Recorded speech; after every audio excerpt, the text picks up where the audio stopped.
Muy buenas noches, gracias por la sintonía, gracias por estar allí como cada domingo. Obviamente fue una semana terrible, fue una semana en la que todos esos secretos a voces, todo eso que nosotros creemos que pasa, se confirma. Y resulta sencillamente aterrador. Bueno, vamos a hablar de eso. ¿Qué supone todo lo que vimos en la semana?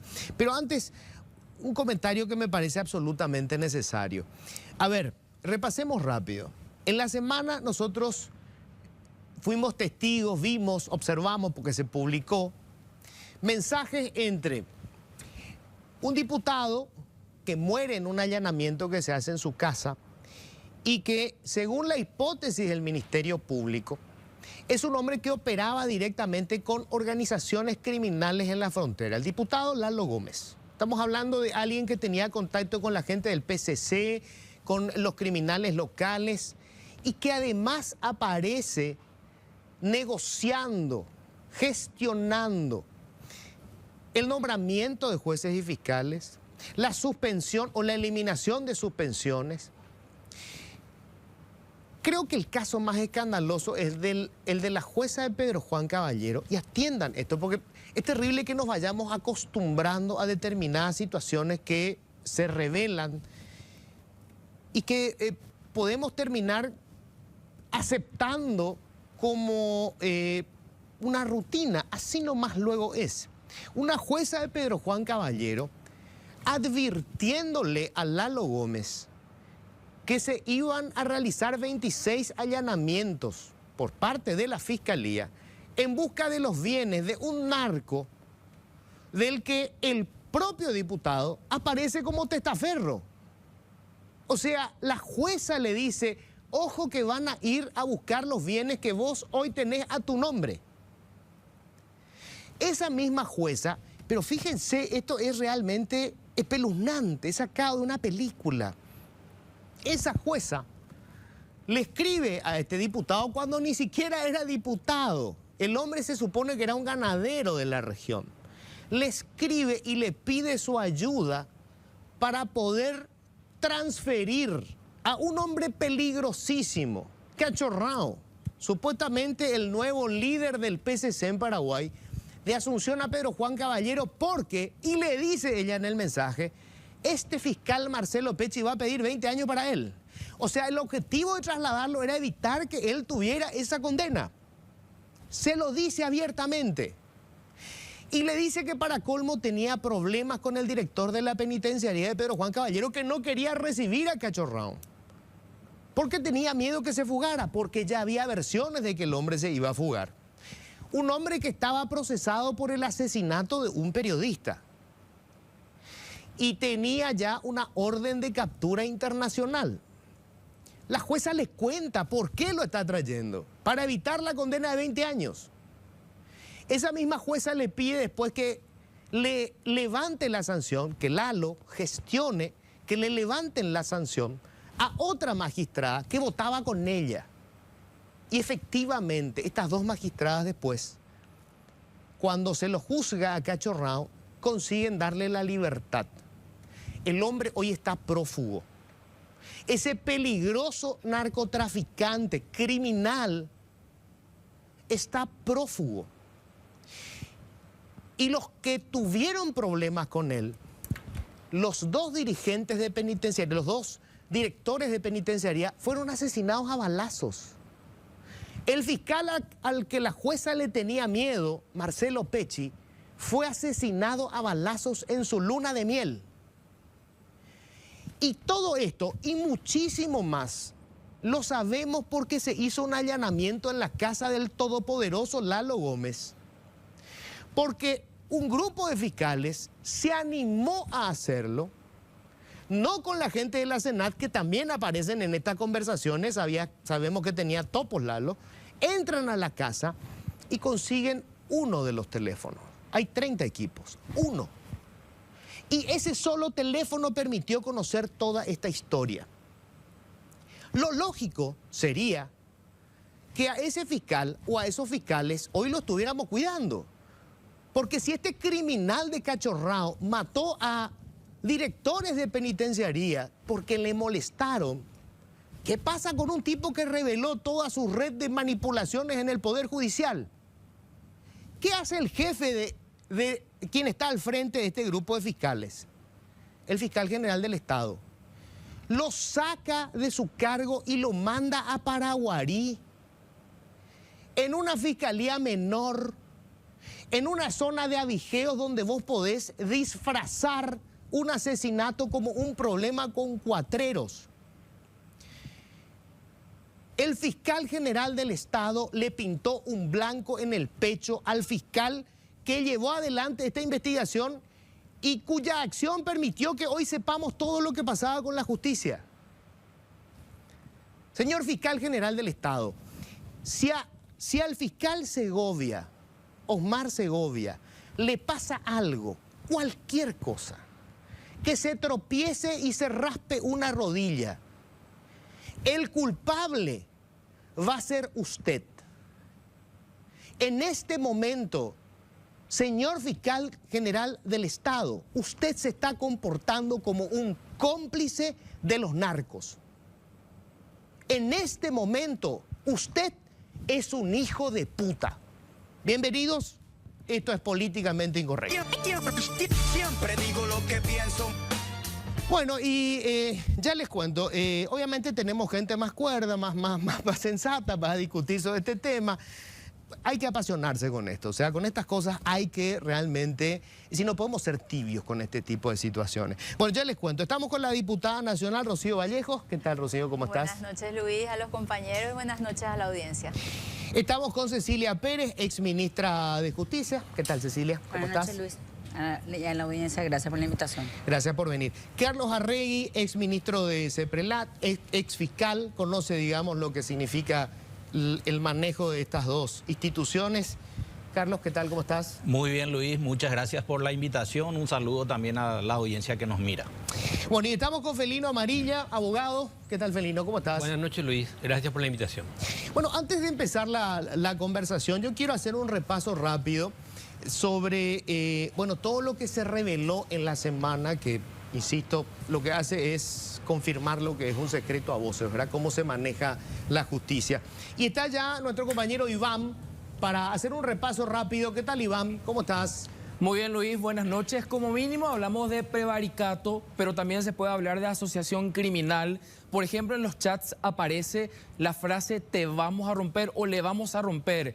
En algún momento se refirieron a Domingo Antonio Bazán de esta forma y él termina siendo asesinado en Concepción. Estamos hablando del exdirector de Asuntos Penitenciarios, de Institutos Penitenciarios del Ministerio de Justicia. Hay chats que están en 1 tera, es decir, estamos hablando de cantidades y cantidades de mensajes que los vamos a intentar resumir en el siguiente material. Lo que iniciaba con el diputado Orlando Arévalo, las fiscales Katia Uemura, también Estela Maricano, y lo más grave, este viernes se revelaba la comunicación que mantenía Lalo Gómez con Carmen Silva, hoy suspendida, también la jueza Ana Aguirre y el integrante del Consejo de la Magistratura y representante del GEM por este órgano, Orlando Berni. El resumen en el siguiente informe.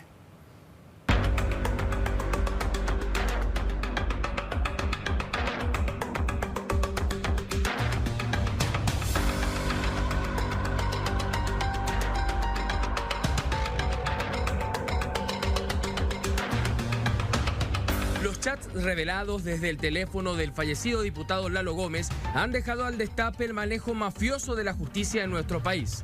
Las primeras conversaciones reveladas esta semana dejaban en evidencia al diputado colorado cartista Orlando Arévalo y a las fiscalas Katia Uemura y Estela Maricano. Salió a la luz cómo el entonces presidente del Jurado de Enjuiciamiento de Magistrados recibía instrucciones de Lalo Gómez y operaba para salvar a jueces y fiscales. Un día después también se daba a conocer una conversación entre Lalo Gómez y el fiscal Lorenzo Lescano, en donde el diputado pedía a Lescano una embajada con el fiscal Osmar Segovia, quien para ese entonces lo estaba investigando a él y a su hijo en el marco de la operación Pavo Real, ya que aparecían como supuestos testaferros y colaboradores del narco Jarvis Jiménez Pavón. La investigación de Osmar Segovia es la que permitió que todo este esquema mafioso sea conocido hoy. Pero llamativamente, Osmar Segovia terminó siendo enviado a una unidad ordinaria de Paraguarí por disposición del fiscal general del Estado, Emiliano Rolón, quien prácticamente no se ha pronunciado sobre este escándalo. Pero esto recién comenzaba y a finales de esta semana se conocían nuevas conversaciones en las que esta vez aparecían las juezas Carmen Silva, Ana Aguirre y el miembro del Consejo de la Magistratura y del GEM, Enrique Berni, además de altos mandos de la Senat que entregaban información sensible al diputado y hasta le ofrecían un fusil de guerra. Los mensajes entre la jueza Carmen Silva y el fallecido diputado Lalo Gómez revelan que la magistrada solicitó al legislador que intercediera a favor de Waldemar Pereira Rivas, alias Cachorrão, miembro del grupo criminal Primer Comando da Capital, procesado por el asesinato del periodista Leo Veras en el año 2020. La misma jueza buscó evitar que Cachorrão sea procesado por el fiscal Marcelo Pecci para evitar una fuerte condena y además intercedía por la jueza Ana Aguirre para que la acompañe en otra causa. Pedía que no se la suspenda en su función porque con ella tenía 2 votos seguros para cualquier juicio. Carmen Silva también llegó a informar a Lalo Gómez sobre allanamientos que realizarían fiscales de Asunción en Pedro Juan Caballero en el marco de la causa en la que él estaba siendo investigado. Estos sucesos obligaron a la Corte Suprema de Justicia a sesionar de forma urgente en la noche del viernes y decidieron suspender a las juezas por su presunta vinculación con el crimen organizado. Por su parte, Orlando Arévalo, quien ya había renunciado al jurado de enjuiciamiento de magistrados, se vio obligado también a renunciar a su banca en la Cámara de Diputados, luego de que el comando cartista le haya solicitado que lo haga, según lo confirmó el propio vicepresidente de la República.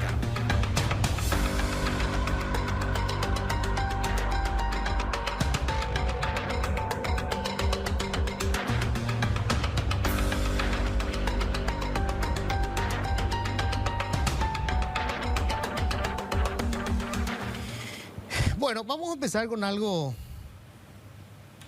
simple, ¿no? La base de todo este despelote. El mecanismo sigue funcionando, o sea, Arévalo, Carmen Silva, Lalo Gómez, podemos cambiar los nombres, pero el mecanismo es el mismo, sigue funcionando. Así mismo es, Luis, como yo sostenía en estos días, esto no es algo nuevo, si bien creo que es mucho más grave que las ocasiones anteriores. O sea, con González Daer como que se desnuda ese esquema que era un secreto a voces antes de González Daer, después de González Daer, después nos viene un analfabeto jurídico al jurado de enjuiciamiento de magistrados a juzgar a jueces y fiscales. Luego viene este esquema que es desnudado, pero tal vez nos enteremos de muchas cosas más de periodos anteriores.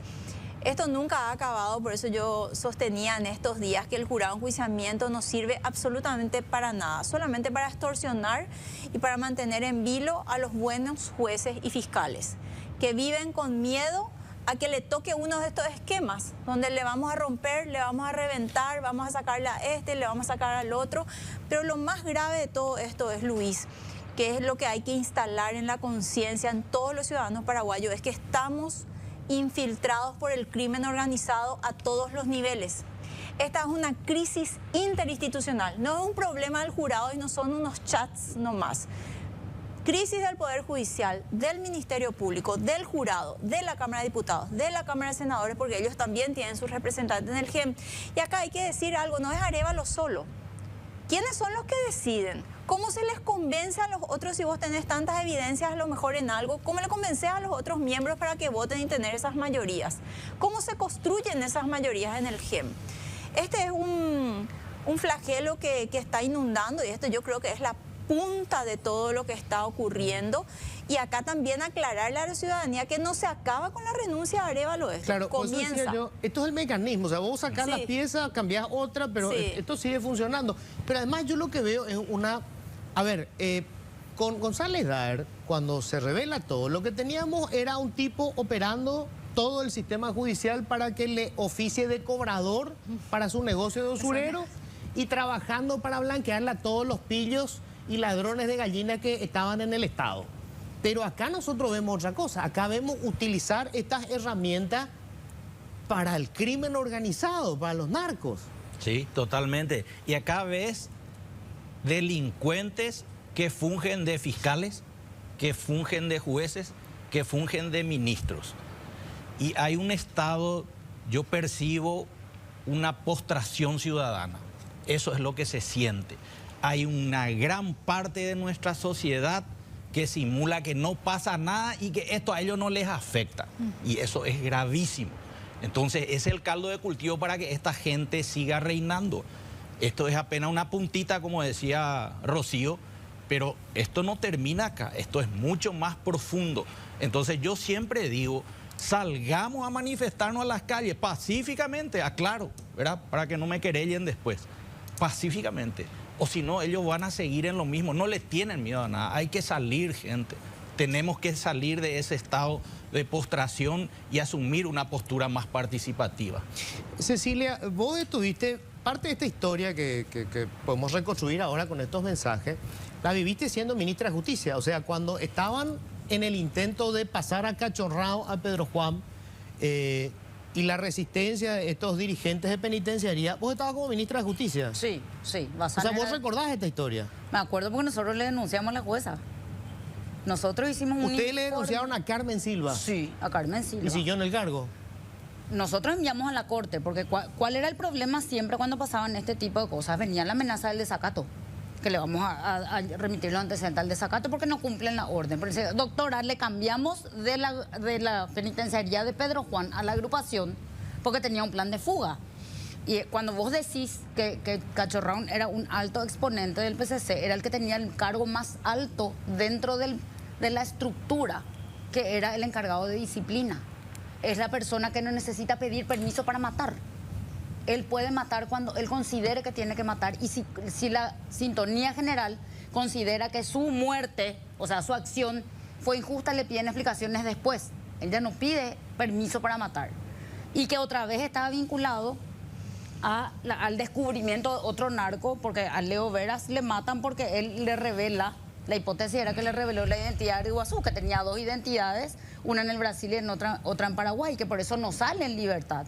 Porque Leo Vera dice, cuidado, que ese que se llama allá de una manera, acá se llama de otra forma. Y ese es el motivo por el cual le matan a Leo.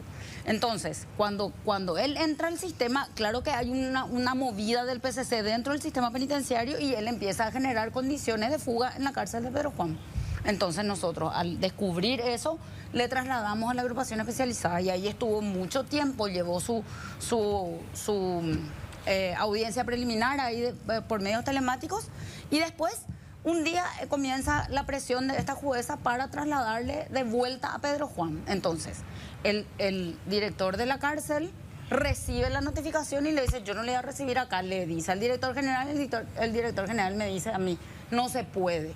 Y estoy de acuerdo, no se puede. Entonces, no se puede. Y comenzaron, por lo visto, a la par esto de que me crean problemas, no le puedo llevar.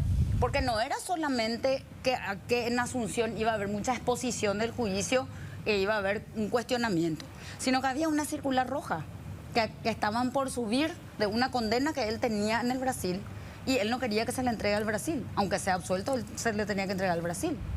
Entonces, se le manda a Concepción a espaldas nuestras, porque ya no nos avisaron, se fue llegando a la cárcel de Concepción y al día siguiente ya aparece un médico forense a hacerle una revisión que recomienda que él se interne porque él estaba grave a punto de morir y él en la agrupación especializada estaba impecable. O sea, nosotros no le recibimos a él con ningún problema de salud que justifique que él se interne.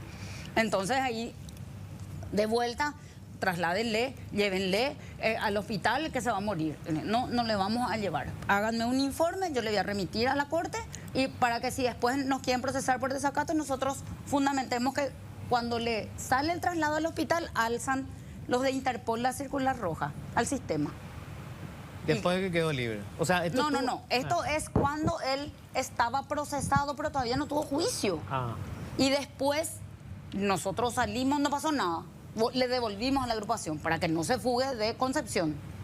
Y cuando le devolvemos a la agrupación, después pasa el tiempo, yo salgo y me entero que se hace el juicio, que Carmen Silva era la presidenta del tribunal y a él se le absuelve. Pero antes de absolverle, se excluyen unos mensajes, unas conversaciones que eran prueba que ya era la visión de que iban camino a la absolución, que se había rechazado en la audiencia preliminar la exclusión de esos mensajes. Esos mensajes demostraban los lugares donde él guardaba las armas, con qué del PCC operaba, era toda la conexión, y después se le absuelve porque no se le encontró ninguna vinculación de asociación criminal.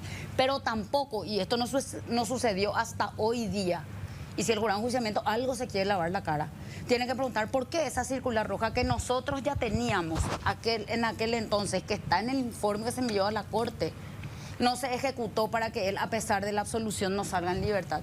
3 horas después de absuelto se le dio la libertad. 3 horas. Y después meten el pedido de extradición cuando ya le liberaron.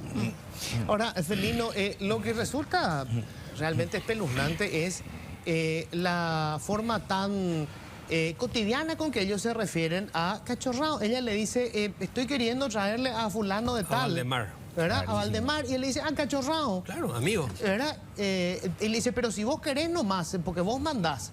O sea, la jueza da por hecho de que, obviamente, Lalo es el que administra el Lampa en la zona, como si nada. Pero yo no me quedaría en Lalo como piedra angular por una razón estratégica.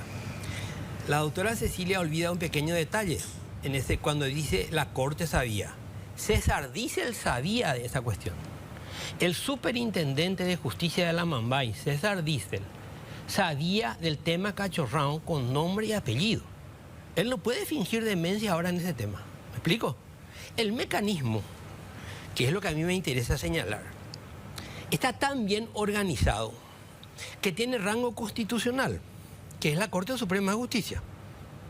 Porque todo este proceso no tiene que ver con un gobierno, tiene que ver con un sistema. Esto ocurrió ya en el gobierno anterior y en el anterior y en el anterior también. Vos recordás que había un señor que se llamaba Magdaleno Silva, Sí, que fue ametrallado con su hijo frente a su casa. correcto. Fue diputado de la Nación, hombre de confianza del presidente Nicanor Duarte Frutos, y murió baleado por alguien. Hasta hoy no sabemos quién mató a Magdaleno Silva. Forma parte del pacto de silencio de la política con el narcotráfico. Porque ese es el pacto. Hay una alianza estratégica entre la política y el crimen organizado. La omerta le dicen. El crimen organizado financia la política, financia a los partidos políticos y financia a los políticos. Y ahora también ya financia a los centros de estudiantes. Por esa razón es que cuando hay una elección en la Asociación de Abogados del Paraguay para poner representantes en el jurado de enjuiciamiento, llama la atención los movimientos de dinero en la Facultad de Derecho y en las distintas regionales de la justicia. Bueno, ahora sabemos, por ejemplo, que Lalo operó en la elección para Bernie y correcto. también Claro. para Bogarín. nuestra nueva titular de la CEPRELAP para ser Para Liliana. al frente de Claro. para quedar al frente de la Asociación de Fiscales. Pero todo eso ocurre hace 4, 5 y 6 años. O sea, estamos organizando la empresa a futuro. Estamos organizando una multinacional donde el poder político es un elemento de la multinacional. Ese poder político lo que hace es permitir llenar los recaudos constitucionales. Entonces tenemos que candidatamos a una persona para concejal municipal. Te doy un caso que forma parte de la historia, están las fotos. Pedro González, que llegó a ser gobernador de la Mambay, liberal. Su hermano, Chiquito González, llegó a ser senador de la Nación, liberal. Hay una foto de Pedro González tomando cerveza con Jarvis Jiménez Pavão. Se publicó en todos los medios. Es decir, el concejal municipal que termina en gobernador, o el hermano que termina en senador, o en el caso de Lalo, presidente de la regional de la Asociación Rural del Paraguay, recibía informes de inteligencia, recibía reportes de una jueza sobre allanamientos, se le solicitaba apoyo en el jurado de enjuiciamiento de magistrados. Cuando le hablan de César Diesel, dice, lo puso HC, cuando eso él no era diputado. Lo puso HC. O sea, la conexión del poder de Lalo Gómez, presidente de la regional de la Asociación Rural del Paraguay, parte esencial de este mecanismo, que ya se está reciclando en este momento. Nada cambió, ¿eh? Ojo, nada cambió. Sí, no, hicieron un par de destituciones para tapar la cosa. ¿Por qué no cambió y cómo puede cambiar? Salgamos de la anécdota y de relatar los hechos, que son notorios. Nosotros tenemos una Corte Suprema con 9 miembros. César Diesel sabe absolutamente todo de lo que estoy hablando. Ahora es presidente de la Corte Suprema de Justicia. Por tercera vez. Él es el superintendente de la Mambay, de la justicia de la Mambay. Sí. Él cada vez que se va a Pedro Juan le recibe a Carmen Silva, le recibe a Ana Argüello, Aguirre, le recibe a toda esa gente. Se reúne con la sociedad civil, con las fuerzas vivas de la Mambay. En Canindeyú, la superintendente es la doctora Carolina Llanes. La misma situación. En Canindeyú hay contrabando de cigarrillos, tráfico de droga, marihuana. Ahí está el famoso Macho, que es el gobernador de Canindeyú, es Macho. Tiene arma antiaérea, casi derribó un helicóptero, no los pueden agarrar a Macho. Y ahí le tenemos a la diputada Villalba como factotum político. Siempre hay un político, siempre. Ese político siempre es financiado, la plata es fundamental. Entonces acá tenemos una asociación público-privada. ¿Quién tiene la posibilidad? Una APP exitosa. Una APP exitosa. Por fin hay una. En cada Zapá, creo que el superintendente es el doctor Ramírez Candia, creo que. En cada Zapá tenemos al clan Díaz Verón. Tuvimos un fiscal general, Díaz Verón. El actual senador Díaz Verón primero fue intendente, después fue gobernador, ahora es senador. En cada Zapá, la marihuana pasa en importancia económica de la ganadería y a la soja. ¿Me explico? La primera producción del Cazapá es el narcotráfico, marihuana y las pistas de aterrizaje para el contrabando a la Argentina. ¿Ok? Estamos hablando de Amambay, Alto Paraná, Amambay, Canindeyú, Cazapá y en Ñembucú. ¿Quién manda? Aliana, vicepresidente de la República. Él pone fiscales, saca fiscales, pone jueces, saca jueces. Todo eso se puede solucionar si la Corte simplemente cumple su juramento de cumplir la Constitución y hacer cumplir la Constitución. Era así de fácil. Así de sencillo es. Así mismo. Bueno, el Me viernes... estás tomando el pelo, Felino. No, no te estoy tomando el pelo, porque el viernes pasado, a las 19:30 horas, se reunieron de emergencia a raíz de la crisis planteada por la prensa y por la opinión pública, porque acá hay que señalar una cosa. Acá, muy destacable el trabajo de la diputada. Pero sin prensa no existe información. Sin prensa no hay opinión pública. Por eso hay que callar la prensa. Acá nos falta callar la prensa. A las 19:30 horas, en 7 minutos, la Corte suspendió al tribunal de Carmen Silva y de la otra señora en Amambay, cosa que César Diesel no hizo cuando la ministra de Justicia le denunció por el caso Cachorrón. Claro, es más, y tengo que hacer la pausa, ¿verdad? Pero un detalle importantísimo. Cuando le levantan la suspensión, tanto a Carmen Silva como a Aguirre, el ministro de la Corte, que estaba en el jurado de enjuiciamiento del magistrado, aclara que él está pidiendo que se le levante la suspensión por solicitud de César Diesel, Sí. quien le dijo que había una acumulación demasiado grande de trabajo, entonces lo mejor era levantarles la suspensión. Sí. Hoy es el presidente de la Corte Suprema de Justicia. Están todos procesados acá, ¿eh? Tenemos que hacer una brevísima pausa. Hay una cuestión que para mí es clave. A ver, lo que estamos viendo es cómo funciona el esquema para poder blanquear a los narcos, a los pillos locales, etcétera. Pero además lo que se nota es que la cosa se está volviendo más pesada con los que no forman parte del esquema, Cecilia. O sea, jueces, fiscales que no responden directamente las instrucciones. Esto último que hace el fiscal general del Estado es clarísimo. O sea, ¿qué implicación puede haber para al tipo que está en medio de todo este despelote que se está descubriendo, lo mando a Paraguarí? Y a las otras personas que aparecen en los mensajes están muertas, asesinadas. O sea, acá hay que decir también eso. No solamente te mandan al freezer o te exponen, porque a Omar Segovia le están exponiendo la vida después de todos los casos que tuvo. Y a los que sí se animan, o sea, que sí hay estructuras que se animan, como las denuncias que hizo el propio Senado el año pasado, o sea, en el esquema anterior, el caso de Lorenzo Lescano, que no sabemos qué pasó, además de lo del jurado de enjuiciamiento, que no entró en la denuncia legal, no entendemos por qué, porque están los mensajes. Carmen Silva tampoco se suspendió, se levantó la suspensión, y tenemos estos casos que ahora entendemos también cómo funciona en todas partes una estructura. Y quiero tocar lo de hoy, ¿verdad? Lo de la publicación de hoy.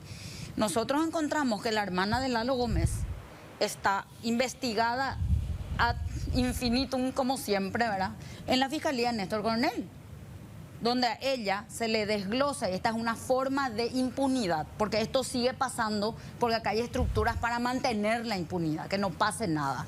La hermana de Lalo salta en una investigación de que en otro caso de tráfico ella habría cambiado la droga, porque eso es lo que es la hipótesis del caso. Te saltan los audios de cómo se negoció para cambiar la droga por bicarbonato de sodio. Claro, después el proceso la persona sale sobreseída porque no era droga lo que supuestamente tenía, y después surge el operativo Mercat, que coincidentemente también tiene estudiantes de Derecho involucrados en la estructura de Walter Galindo. Y la hermana es jueza. Claro, se divide la causa, y los que están en la causa principal de Galindo ya se fueron todos a juicio oral, pero la jueza y la fiscal están friseadas en la Fiscalía de Néstor Coronel de vuelta, ¿verdad?, el conocido congelador. Entonces, tenemos que después la Corte le confirma a esta jueza que también está investigada, porque no hay ninguna imputación en su contra, no hay nada en la otra causa. En la otra causa ya sobreseyó porque Marco Alcaraz se ratificó en el sobreseimiento. Entonces nosotros tenemos que salpica a todo el sistema, el esquema de impunidad que le deja, como dijo la doctora Rocío Vallejo al principio, a los buenos fiscales y buenos jueces en offside, que les desmotiva y que les da miedo, porque nosotros mismos estamos acá, hicimos bromas, pero no, al final no es tan simpático, ¿verdad?, de que nos tendrían que haber traído con chaleco antibalas hoy para decir todo lo que estamos diciendo, ¿verdad? Y es riesgoso, es peligroso seguir haciendo esto y ver que estos son los resultados, ¿verdad?, de que se estaba negociando un traslado para una fuga o para lo que fuere, y que se sabía que iba a terminar en absolución. Y hoy, de esta Luis, manera, no hay absolutamente un solo operador de justicia. Es bueno que la ciudadanía sepa. En todos estos años, Honor Colorado está propiciando la renovación, entre comillas, de más de 3.000 operadores del sistema de justicia. Jueces, fiscales, defensores, jueces de paz, que vienen, nos cuentan otra vez. Ninguno entra por su currículum, sus puntos, sus méritos, no. El requisito principal es la lealtad, no al Partido Colorado, a Honor Colorado. Ese es el requisito principal para ser magistrado y entrar dentro del sistema de justicia. Más de 3.000 cargos, ¿eh? Aparte, si se van y se someten, porque si no, no se van a ningún lado, y encima si estando en el cargo son honestos, son los buros, porque dan mal ejemplo y sus propios colegas les muerden, porque no cobran, porque son firmes, porque no cambian sus decisiones, o le pasa como a esta jueza Vivian Quiñones, que dijo no le voy a dar, señor, y después recibió todo el cuestionamiento porque no le dio a Lalo lo que quería. Entonces, tenés todo ese esquema de que después tenés que cumplir, tenés que ya someterte, y después tenés que cumplir cuando se te llama, porque ellos te pusieron ahí. ¿Cómo? Rolón Luna decía, hoy hay que resetear la justicia. Suena muy lindo, ¿verdad? Pero ¿cómo reseteamos? ¿Cómo empezamos a limpiar esto? ¿Qué hacemos? ¿Nos abandonamos algo para dormir hoy y vemos mañana a qué país nos vamos? No sé, ¿qué hacemos? Un poco lo que decía el tema del fiscal general del Estado, que es una figura clave y ausente en este momento, al igual que el presidente de la República, que no se pronuncia como si nada estuviese pasando en este país. El fiscal general del Estado tiene que ser firme, tiene que ser un fiscal que salga a informar primero por qué le cambió a Osmar Segovia. Le envía a una fiscalía de ramos generales, como le digo yo, le saca del fuero penal. Le saca del fuero penal siendo un fiscal que estaba liderando un proceso. Y acá con Arregui sabemos muy bien que cuando uno es desvinculado de una causa, es imposible transmitir todo el conocimiento y la elaboración que uno tiene en su mente al nuevo fiscal. Es una forma de frenar la investigación. Eso siempre, señores, con la recusación, pero lo que pasa es que la recusación la hacen los abogados. Acá la hace el fiscal general. la maniobra de separar al fiscal que maneja absolutamente todo en este proceso. Lo que está escrito, lo que no está escrito, lo que él ya elaboró en su mente. Es una vergüenza, señor fiscal general del Estado. Una vergüenza. Y se tiene que poner los pantalones largos. Y tiene que decir cuántos teléfonos están incautados, en poder de quién, cuál es el proceso. La ciudadanía tiene derecho a saber qué está haciendo usted. Porque lo que hoy se está filtrando, y me imagino que si lo que vimos hasta ahora nos escandaliza, no sé cómo vamos a quedar luego de que esto se descubra totalmente. Y si tenemos un fiscal general tan tibio, porque eso es lo que es, tibio, y como decías, creo que vos, Luis, a esta altura ya se le considera cómplice. Si vos no salís como máxima autoridad del Ministerio Público a defenderle a tus buenos fiscales, a sancionarle a tus malos fiscales y a poner orden en las investigaciones, ¿para qué estás ahí? Bueno, hay que decir que el imbécil en esta historia se llama Mario Abdo Benítez, que tuvo la oportunidad de ponerle a Cecilia como fiscal general del Estado y nos puso a este personaje. Creo que estamos soslayando que hay una mafia política. Claro. Acá hay un sistema que funciona por encima de todo. El problema es que ahora, con Honor Colorado controlando todo, hay un monopolio de poder. Con Mario probablemente haya habido poder bicéfalo. Acordate que estaba Hugo Velázquez, significativamente corrupto, por algo será, ¿verdad? Y en silencio. Pero acá hay veces que el silencio, cuanto más silenciosa es la persona, más peligrosa es la persona. Ojo con ese pequeño detalle. Porque acá este silencio nos mantiene hace 36 años con este sistema. Nosotros nos estamos olvidando de próceres como Baqueta, por ejemplo, como Antonio Fretes.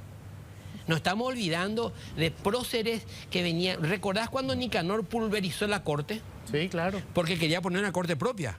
¿Recordás? Sí, lo hizo. Es un proceso que se sigue, que va increciendo.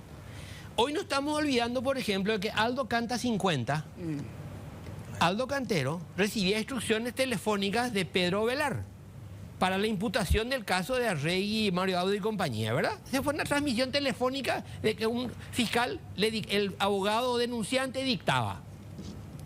El hijo de ese abogado, el hijo de Pedro Velar, es jefe de relatores del doctor Eugenio Jiménez en la Corte Suprema de Justicia. ¿Me explico? ¿Vos te das cuenta de lo intrincado que es este sistema, este mecanismo? O sea, cada vez que tiene un caso el ministro, el hijo del abogado de Horacio Cartes tiene antes el documento. Por supuesto. Bueno, entonces estamos ante una situación donde vos tenés un copamiento, que es la terminología política, pero yo creo que se están usando muchas definiciones por la galería. Acá hay un proyecto hegemónico, multipartidario, que incluyó al bandidaje como una forma, parte del poder. Acá no se llega al poder sin la plata sucia. Por eso no se quiere controlar nada. Por eso las mentiras de que vamos a dejar que el funcionario entre por méritos propios, salvo fulano, el 90% entra por su cuenta. Nadie dice nada. La justicia, vuelvo a la justicia. La Corte Suprema es la única institución hoy. Yo no confío en el fiscal general. ¿Por qué? Porque ya tuvo tiempo para demostrar que iba a ejercer el poder y no lo hace. Al contrario, ahora está totalmente entregado. Sí. Totalmente entregado. En los medios de Telefuturo hoy dicen que Marco Alcaraz recibió cajas de picaña y vino.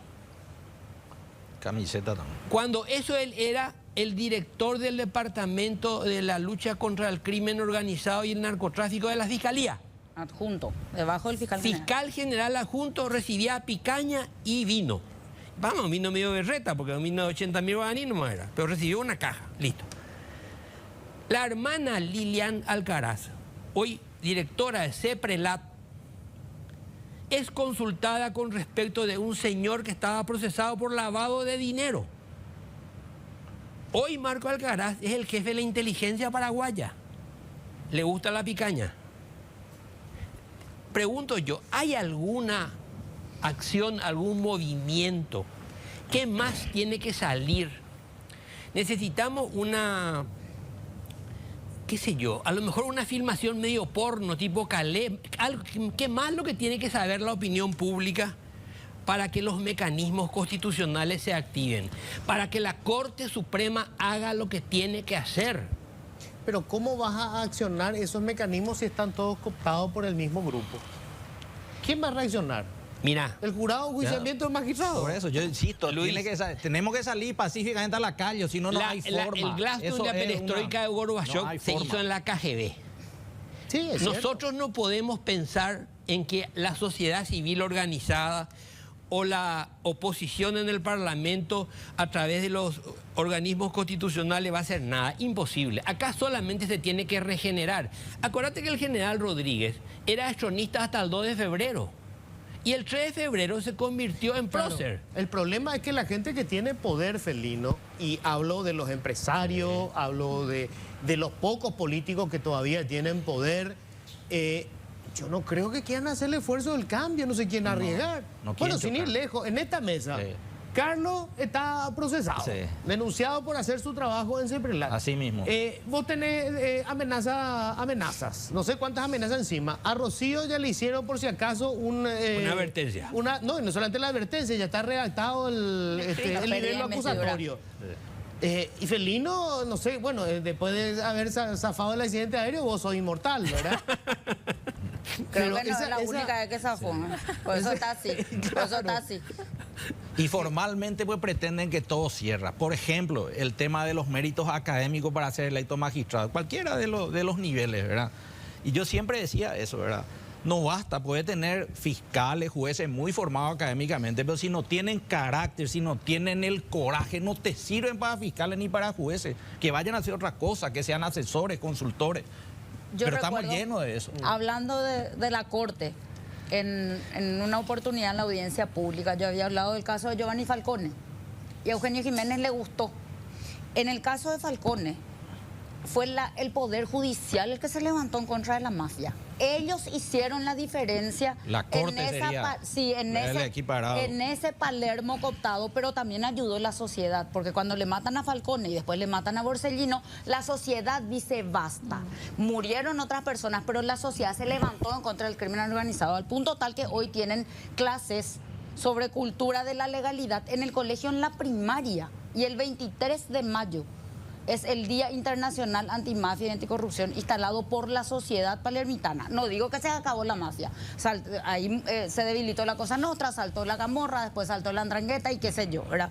Pero eso es lo que nosotros también nos falta, que la Corte, exigirle a la Corte, como dice Felino, que así como Andrés Rodríguez fue estronista, después fue antiestronista, y que la gente reaccione. Nosotros tenemos que reaccionar, Luis. Nosotros no tenemos ese... Cuando cae un conocido, sí, ese luego andaba en malos pasos, pero nadie le rechaza a esa persona a la hora de farrear. Socialmente no hay castigo. Ese es el problema. Digo, no hay castigo social. Gente que a lo mejor no está involucrada en los negocios de Lalo, pero recibían la llamada al tipo y le atendían, Claro, y le decían, mi querido hermano. Recibían sus favores. O sea, como si no supiéramos Así en esta mismo, sociedad quién es quién, Así ¿verdad? mismo. Está bien que la justicia no lo haya aprobado, pero... O sea, a mí me llama Calega a verle y le digo, andate a la remil puta que te parió, no le voy a estar atendiendo. pero Luis, decimos no me una cosa, interesa perder el tiempo Luis, con esa decimos una clase de cosa. gente. El presidente Santi Peña, que cantinflea con que vamos a hacer grado de inversión y que Gafilá y compañía, hoy lee en su mansión en San Bernardino, que gracias al quilombo Lalo nos olvidamos de la mansión, lee en San Bernardino mirando la pileta infinita y dice, che, la directora de la Ceprelat se reunió con un tipo que lavaba dinero y le pagaron su estadía en un hotel en Punta Poná, le pagó Lalo. Yo mañana tengo que cambiarle a la directora de Ceprelat. ¿Cómo voy a mantenerme yo si mi directora recibía plata de un tipo que le mató la policía, mi policía? Le mató en un operativo de investigación de lucha contra el narcotráfico. Te pregunto yo, ¿esa señal la puede dar Santi? Sí la puede dar. Ojalá. Sí la puede dar. Una señal política de la Corte, que estudie la inconstitucionalidad de Katia González. Una señal política estoy hablando. Claro. La Corte Suprema en pleno estudia y dice lo de Katia González es inconstitucional. Y que se arregle el Parlamento si le recibe o no le recibe, ya no me interesa. Pero esas señales son las que necesitamos. Ese coraje de Garay Sucolillo, nieto de Eugenio Alejandrino Garay, ese señor es. El que conquistó Grendahue a pie con 60 años. 8 de diciembre caminó 60 kilómetros en el Chaco, sin aire acondicionado. Su nieto no es capaz de hacer eso, bajo el aire acondicionado, sin riesgo de bala. Pero tienen que ser todos juntos. Los 9 se tienen que poner, porque por supuesto, sueltos, nadie se va a ir a ningún lado. Solo no van a, porque van a venir los otros a presionarle para que no hagan. Se juntan así como se juntaron el viernes, no sé, suponemos de quién fue la idea, ¿verdad? Nosotros creemos que fue Carolina Llanes. Y que digo, vamos a reunirnos y vamos a tomar una decisión, aunque sea la tercera, la cuarta o la quinta vez que le suspendamos. Pero vamos a enviar un mensaje, porque es grave. Y si pudieron hacer el viernes, pueden hacerlo ahora. Auditemos todas las causas de todo lo que va saliendo, por día, por día. Intervención, lo siento, nos vamos a quedar con 10. Como dijo Juan Pablo II, vamos a terminar siendo solamente 12, pero 12 limpios. Vamos a quedarnos con pocos jueces, pero vamos a auditarle y ver qué sale. Y publicar. Acá encontramos esto, al jurado, a la fiscalía, a lo que fuere. La camiseta que le consiguió Benítez, que ustedes publicaron hoy, Benítez está prófugo en Dubái por haber mandado 4.000 kilos de cocaína en pintura. ¿O no? Sí. Ese señor, aparte de ser industrial de la pintura, es un exportador de cocaína. Perfecto. Y él le manda la camiseta firmada de los jugadores del Olimpia, ¿verdad? Sí. Eso no es un hecho notorio de soborno. Bueno, hay un fiscal que porque le encontraron una lapicera quedó fuera. Sí, ¿Y? fiscal Volpe. El fiscal Volpe, ¿verdad? así mismo. Al director de inteligencia le mandaban carne, vino y remeras autografiadas. Claro. Y estamos nomás, yo creo que también es importante preguntarle, por ejemplo, a la Fiscalía General, ¿qué pasó con el informe de inteligencia que se envió en el 2022 que arrimaba indicios vehementes de la Comisión del Lavado de dinero proveniente del contrabando de cigarrillo y que tenía la fiscal en ese entonces, Liliana Alcaraz, puesta después en Seperlat? ¿Qué ocurrió? Y nosotros que fuimos los que investigamos eso, hoy estamos a punto de ver un juicio oral. La última vez que pude entrevistarlo y le pregunté, no sabía. Hoy tengo la sospecha de que no me va a aceptar una entrevista, no sé por qué. No se había interiorizado todavía. Todavía no se había informado. Sí. Bueno, se me fue el tiempo, yo les agradezco muchísimo. Tenemos que seguir haciendo esto. Lo único que nos queda es, no sé, puteemos en los medios, ¿verdad? A ver si conseguimos algún cambio, ¿verdad? O consigamos que cierren los medios. Que también es una posibilidad, ¿verdad? Pero que nos consigan la próxima el chaleco antibala. Por favor. No, Luis, en serio, lo que hay que instalar es que esto en realidad recién comienza, que no termina con la renuncia de Arévalo, porque eso se quiere instalar. También cuando ella renunció, ya se acaba, vamos a otra cosa. No, en realidad esto comienza y sin el acompañamiento de la sociedad, que por suerte hora a hora estoy recibiendo los comunicados de los diferentes gremios. Ojalá se comunique cada cuadra, cada rincón, cada comisión vecinal del país diciendo no queremos vivir en este país que está tomado por el crimen organizado. Si hoy tenemos un Congreso copado por varias personas que fueron financiadas por el narcotráfico, no quiero ver lo que va a ser en el 2028. Así que es el momento de decir basta, Luis. Este es el momento de decir basta y que todos juntos podamos hacer frente y exigirle a nuestras autoridades que salgan a dar la cara. Nosotros los congresistas estamos súper expuestos todo el tiempo. ¿Y dónde están los ministros de la Corte? ¿Por qué le perdonamos a Emiliano Rolón que nos salga a dar sus verdades o los fiscales adjuntos? Es el momento que todas las autoridades tienen que dar una respuesta a la ciudadanía, Luis. Y el presidente de la República, si es que está en el país. Sí, está en este momento en su pileta, ¿cómo era? Infinito. Bueno, muchísimas gracias. Muchísimas gracias. Pedí unos minutitos porque muchísima gente me pidió volver a pasar el informe que compartió con nosotros Iván, que es un resumen de todo lo que tuvimos en la semana. Yo quiero que le presten atención. A veces no dimensionamos cuán grave es lo que se revela, que repito, es la confirmación de un secreto a voces. Vamos, todos hablamos de que esto funciona así, pero verlo, ver la prueba de que efectivamente eso que tememos ocurre, es otra cosa. Vean otra vez, por favor, el informe que hoy nos presentaba Iván.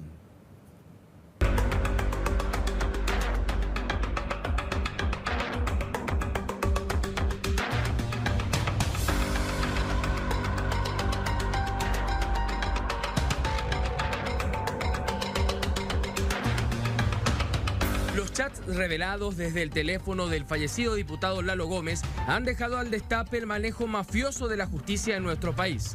Las primeras conversaciones reveladas esta semana dejaban en evidencia al diputado colorado cartista Orlando Arévalo y a las fiscalas Katia Uemura y Estela Maricano.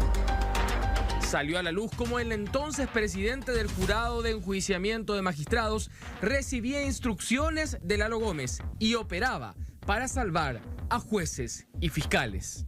Un día después también se daba a conocer una conversación entre Lalo Gómez y el fiscal Lorenzo Lescano, en donde el diputado pedía a Lescano una embajada con el fiscal Osmar Segovia, quien para ese entonces lo estaba investigando a él y a su hijo en el marco de la operación Pavo Real, ya que aparecían como supuestos testaferros y colaboradores del narco Jarvis Jiménez Pavón. La investigación de Osmar Segovia es la que permitió que todo este esquema mafioso sea conocido hoy. Pero llamativamente, Osmar Segovia terminó siendo enviado a una unidad ordinaria de Paraguarí por disposición del fiscal general del Estado, Emiliano Rolón, quien prácticamente no se ha pronunciado sobre este escándalo. Pero esto recién comenzaba y a finales de esta semana se conocían nuevas conversaciones en las que esta vez aparecían las juezas Carmen Silva, Ana Aguirre y el miembro del Consejo de la Magistratura y del GEM, Enrique Berni, además de altos mandos de la Senat que entregaban información sensible al diputado y hasta le ofrecían un fusil de guerra. Los mensajes entre la jueza Carmen Silva y el fallecido diputado Lalo Gómez revelan que la magistrada solicitó al legislador que intercediera a favor de Waldemar Pereira Rivas, alias Cachorrão, miembro del grupo criminal Primer Comando da Capital, procesado por el asesinato del periodista Leo Veras en el año 2020. La misma jueza buscó evitar que Cachorrão sea procesado por el fiscal Marcelo Pecci para evitar una fuerte condena y además intercedía por la jueza Ana Aguirre para que la acompañe en otra causa. Pedía que no se la suspenda en su función porque con ella tenía 2 votos seguros para cualquier juicio. Carmen Silva también llegó a informar a Lalo Gómez sobre allanamientos que realizarían fiscales de Asunción en Pedro Juan Caballero en el marco de la causa en la que él estaba siendo investigado. Estos sucesos obligaron a la Corte Suprema de Justicia a sesionar de forma urgente en la noche del viernes y decidieron suspender a las juezas por su presunta vinculación con el crimen organizado. Por su parte, Orlando Arévalo, quien ya había renunciado al Jurado de Enjuiciamiento de Magistrados, se vio obligado también a renunciar a su banca en la Cámara de Diputados, luego de que el comando cartista le haya solicitado que lo haga, según lo confirmó el propio vicepresidente de la República.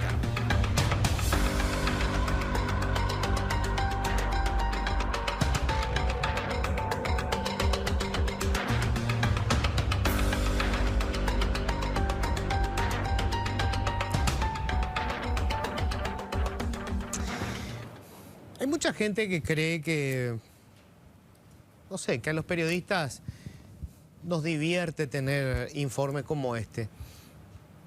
Y no es así. Es muy triste lo que nos pasa. Es doloroso que veamos que el país sigue funcionando de esta manera. Tengo más de 30 años haciendo periodismo. Y caramba, yo como muchos espero no morirme viendo un país distinto, un cambio. Por lo menos tener alguna esperanza de que mis hijos, mis hijas, mis nietos, ojalá si tengo alguna vez alguno, puedan vivir en un país en donde las leyes se respetan, donde las instituciones funcionan. Yo quiero creer en la gente que ocupa cargos públicos. Yo quiero creer en el servicio público. Yo quiero creer que Emiliano Rolón Fernández va a corregir esto. Quiero creer que le va a dar el respaldo a los agentes fiscales que van a investigar lo que se tiene que investigar. Quiero creer que en el Poder Judicial todavía hay jueces y fiscales dispuestos a darle pelea a los que integran el crimen organizado y a los cómplices que tienen en la política. Quiero creer que hay políticos que efectivamente quieren transformar esta situación y que quieren que todos tengamos un país serio, un país que no esté gobernado por delincuentes, un país en donde los narcos y todas estas organizaciones criminales sientan que tienen el campo libre para operar. Quiero creer que los ministros de la Corte tienen el coraje para intentar corregir esto. No digo todos, pero hay algunos que se hicieron de prestigio. Y quiero creer que esa gente todavía está con la intención de generar el cambio.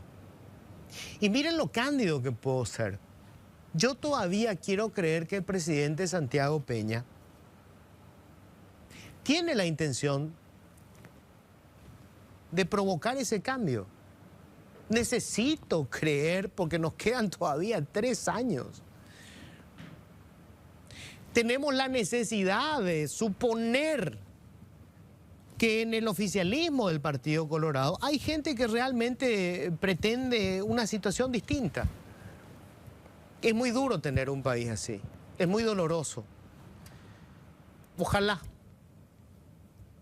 algunos de los que nos están viendo ahora, ministros de Corte, fiscal general del Estado, alguna gente que está en la estructura del poder, empresarios, dirigentes de gremio, tenemos que hacer un país distinto. Si no, tiramos la toalla y cada quien para sí, Dios para todos. Que tengan un feliz resto de jornada. Gracias.